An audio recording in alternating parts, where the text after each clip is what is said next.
There'll be lots of excitement. The opener's here. A lot of people focused on that. You and I, we're always focused on recruiting. You know, we'll watch a play, 3rd and 10, what play they run, and you know, we'll look at each other and go, well, recruits like that, half jokingly. So look, a big week for Rutgers. They get Naeem Anderson, you know, Maryland transfer from Vineland. Good relationship with Vineland for Rutgers. They get Mohamed Toure, the one from Pleasantville, folks, no confusion.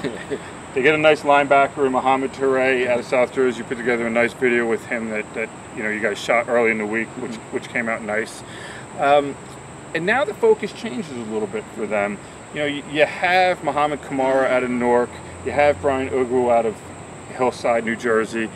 And look, at the end of the day, if both of those picked up the phone right now and called and said, I want to commit, Chris Ash is going to take them. It's just the way it is. But as things move forward and they really see what they have in the program, and you figure out what's going on with Onyechi and Dixon and whether they're staying or not staying, the linebacker picture becomes more clear, but the focal point has to be the line of scrimmage on defense and defensive linemen, and we'll get to them in a minute. But when you look at it, you get Anderson, you get Toure, both are kids from down in your area in South Jersey. What's important to you about that? You know, I just like the kids' toughness when they play. You know, part of the thing when I look at kids, when I see them play, I look at how the nasty factor, what I like to call them. It's not dirty players, but just how they mix it up on the field. And these kids got that edge. They play with that edge. Isaiah Pacheco had that edge. You know, there's certain guys that just have that toughness. And that really stands out. I saw Mohamed Toure this summer playing cornerback, covering wide receivers, sticking them. So he has the athleticism. He has the toughness. He's already got a solid build, but you put him in a strength and conditioning program, and that kid's really going to be imposing.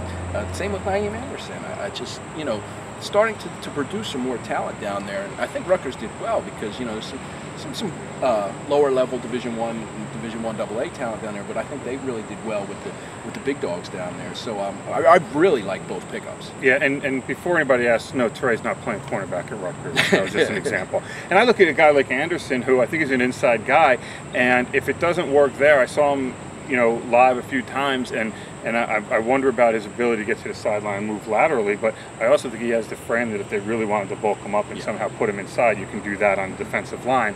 I think that, but that's way down the line. That's not what you're looking for now. And Toure, you and I stood next to each other at the opening up in North Jersey, and I'm not a big shorts and t-shirt guy when it comes to rankings, but he did have burst and fluidity, so I like that. Yes. What Rutgers really needs, though, to finish out this class is defensive linemen. And, you know, you're talking about Adisa Isaac, who's a long shot here, LSU, A&M. I still think he winds up at Penn State, but I'm not there with crystal ball stuff for it. You also look at Jason Blissett out of Poly Prep. You know, Miami's there. A&M, I think, is there. But I think there's a lot more. I think they have a better chance of getting him than somebody else. And then they have the Deng kid, who's originally from Virginia, went to VMI, now is at JUCO out in the Midwest, who I've written about, who's trying to make an official visit, doesn't have anything set. But it's not easy to find D linemen. You're around a lot, I'm around a lot. You know, you don't sit there and say, boy, look at all these D linemen here. There's not a huge thing to pick from. What do you think? Rutgers looks like they're going to be patient and try to ID kids their senior year. You've been doing this stuff a long time. What's your thoughts on that? You know, there's good and bad with it. I mean, some kids just don't grow until late and develop. And you look at a kid who has a monster senior season and he has limited offers because classes are filling up. You know, we've seen some this summer, kids that are just playing for the first and second year.